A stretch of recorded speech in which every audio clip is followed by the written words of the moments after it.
পশ্চিমবঙ্গের বিধানসভা নির্বাচনে বিজেপির গেরুয়া সুনামিতে ভেসে গেল তৃণমূল কংগ্রেসের নীলদুর্গ।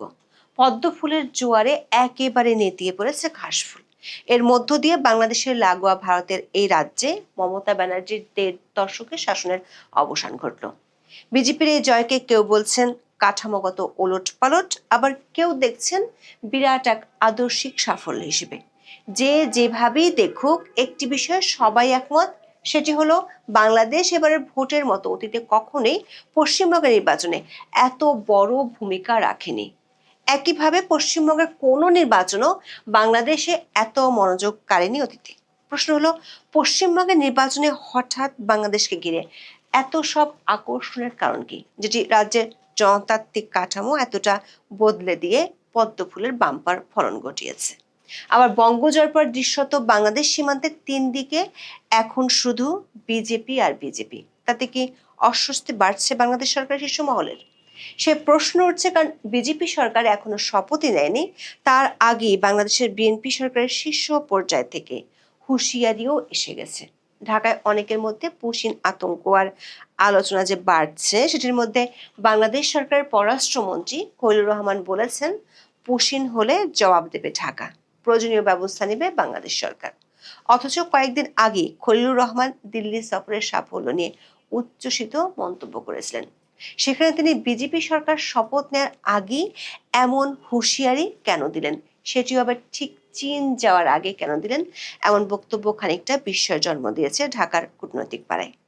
অনেকে প্রশ্ন তুলেছেন, পশ্চিমবঙ্গে মমতা প্রত্যাখ্যাত হওয়ার সাথে সাথেই কি তাহলে ঢাকা দিল্লির সম্পর্ক নতুন মোড় নিতে লাগলো, যেখানে দেশ দুটির সম্পর্কে দৃশ্যমান ইস্যুর চেয়ে অদৃশ্যমান ঝুলে থাকা অনেকগুলো ইস্যু আছে? বিস্তারিত জানতে চলুন যাওয়া যাক বিশ্লেষণে।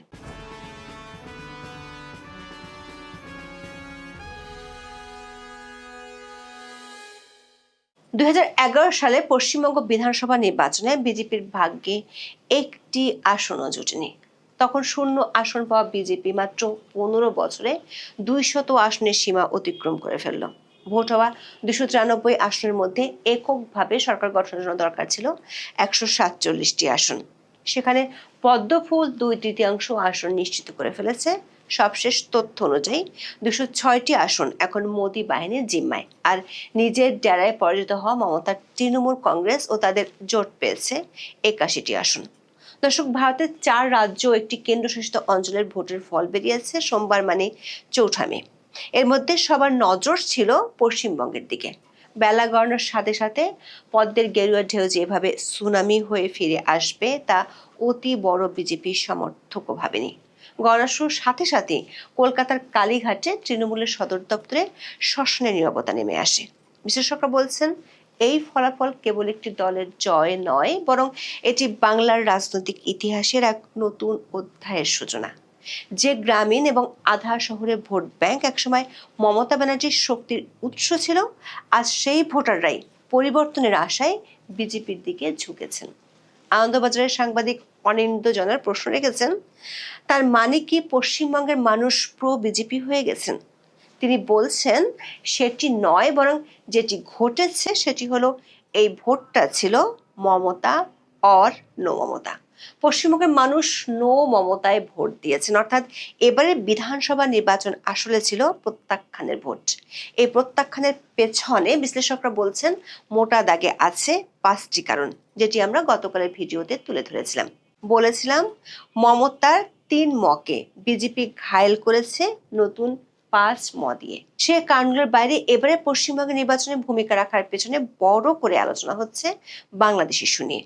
ভারতের অনলাইন সংবাদ মাধ্যম দ্য প্রিন্টের কন্ট্রিবিউটিং এডিটর দীপ হালদার মনে করছেন, বিজেপির পশ্চিমবঙ্গ জয় বাংলাদেশও বড় ভূমিকা রাখছে।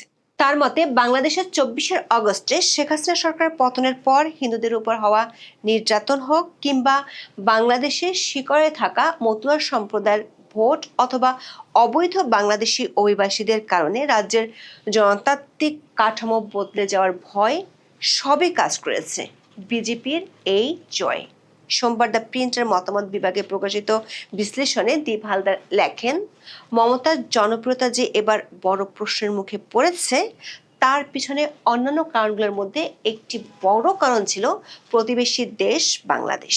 2025 সালের ডিসেম্বরে কলকাতায় বাংলাদেশ উপ হাই কমিশনের বাইরে হিন্দু সন্ন্যাসী এবং হিন্দুত্ববাদী সংগঠনগুলোর নেতৃত্বে একটি বিশাল বিক্ষোভ অনুষ্ঠিত হয়। তাদের দাবি ছিল বাংলাদেশে দীপু চন্দ্র দাসের হত্যার বিচার। ময়মনসিংহের ভালুকায় 2025 সালের 18 ডিসেম্বর কথিত ধর্ম অবমাননার অভিযোগ তুলে পিটিয়ে ও পুড়িয়ে হত্যা করা হয় পোশাক শ্রমিক দীপু দাসকে। বিগত অন্তর্বর্তী সরকারের আমলে বাংলাদেশি হিন্দুদের উপর হামলার খবর বিশ্বজুড়ে সংবাদ শিরোনাম হয়েছিল এবং পশ্চিমবঙ্গের রাজনৈতিক উত্তাপ বাড়িয়ে দিয়েছিল। তখন সে সময় ভারতে বাংলাদেশ উপ হাই কমিশনের বাইরে হিন্দু সন্ন্যাসীদের পুলিশ লাঠিচার্জ করলে তা নিয়ে সমালোচনা করেন অনেকেই।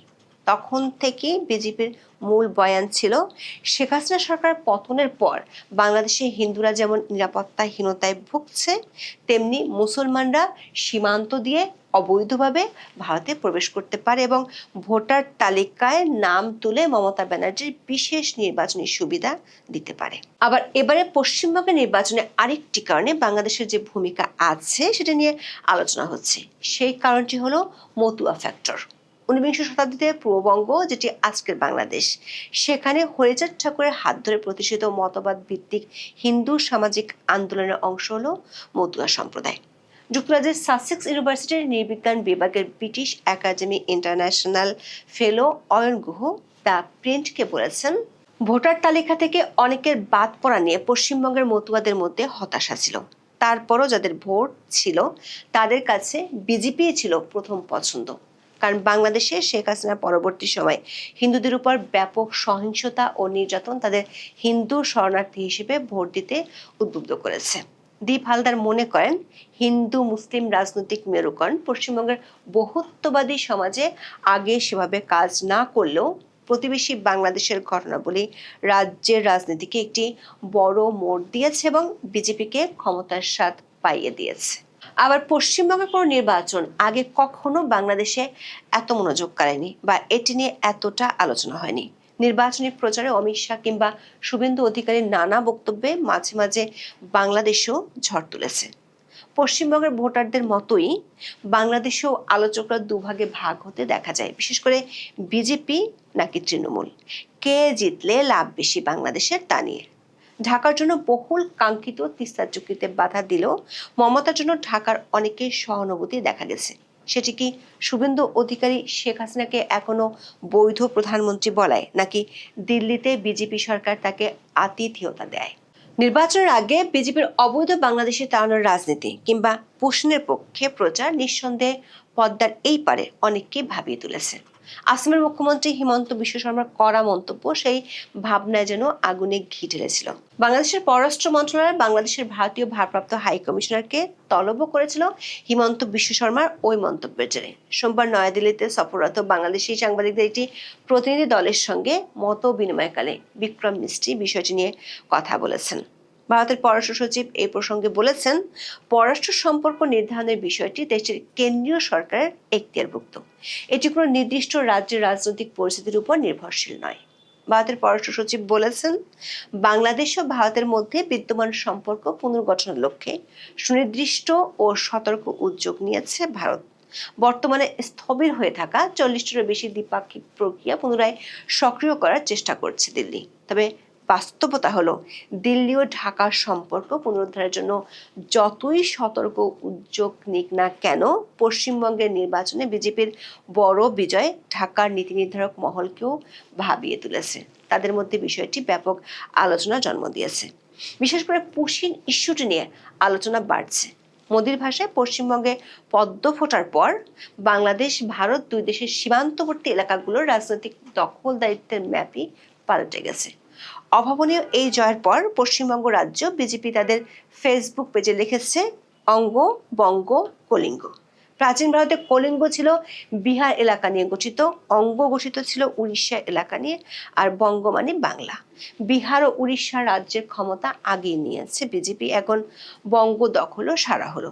বাংলাদেশ ভারত সীমান্তের ম্যাপ দেখলে বোঝা যায়, পশ্চিমবঙ্গে পদ্ম ফোটার সঙ্গে সঙ্গে বাংলাদেশকেও দৃশ্যত ঘিরে ফেললো বিজেপি। পূর্বে ত্রিপুরা রাজ্য আগিয়ে গিয়েছিল পদ্ম শিবিরে, পশ্চিমে আসামও তাই। মেঘালয়ে ক্ষমতায় বিজেপির মিত্ররা। পশ্চিম বাদ ছিল, এখন পশ্চিমবঙ্গেও বিজেপি। বাংলাদেশের সঙ্গে পশ্চিমবঙ্গ শুধু ভৌগোলিক কারণে নয়, ঐতিহাসিকভাবেও জড়িত। মজার বিষয় হলো, ভারতের সাথে লাগোয়া সীমান্ত এলাকাগুলোতে বাংলাদেশের সংসদীয় আসনগুলোতে জামায়াত ইসলামের শক্ত অবস্থান দেখা যাচ্ছে। ফলে অনেকেই মনে করছেন, পুশিন শুধু নয়, সীমান্তের নানা ইস্যু নিয়ে সামনের দিনগুলোতে উত্তেজনা বাড়তে পারে। বাংলাদেশ সরকার উচ্চ মহলেও যে এ নিয়ে কিছু অস্বস্তি শুরু হয়েছে তা বোঝা যাচ্ছে পররাষ্ট্রমন্ত্রী খলিলুর রহমানের কথায়। ইউনূস সরকার আমলে জাতীয় নিরাপত্তা উপদেষ্টা হিসেবে দায়িত্ব পালন করা খলিলুর রহমান যে বক্তব্য দিয়েছেন তার প্রেক্ষাপট বিবেচনায় অনেকেই মনে করছেন তার কথাটি বেশ তাৎপর্যপূর্ণ।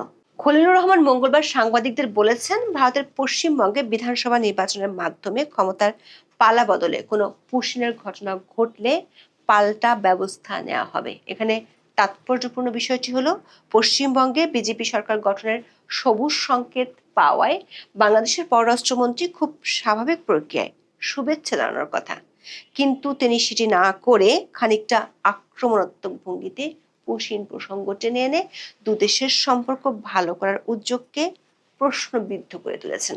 যেমনটা কিছুদিন আগে ইউনূসের আমলে কিছু উপদেষ্টা করতেন। অবশ্য তখন কয়েকজন উপদেষ্টা ঢাকা না দিল্লি স্লোগান দিতেন, আর কিছু উপদেষ্টা ভারত থেকে চাল আমদানির জন্য বৈঠক করতেন। পশ্চিমবঙ্গে বিজেপি জয়ের পর বাংলাদেশ সরকারের শীর্ষ মহলে দুই রকম ভাবনা দেখা যাচ্ছে।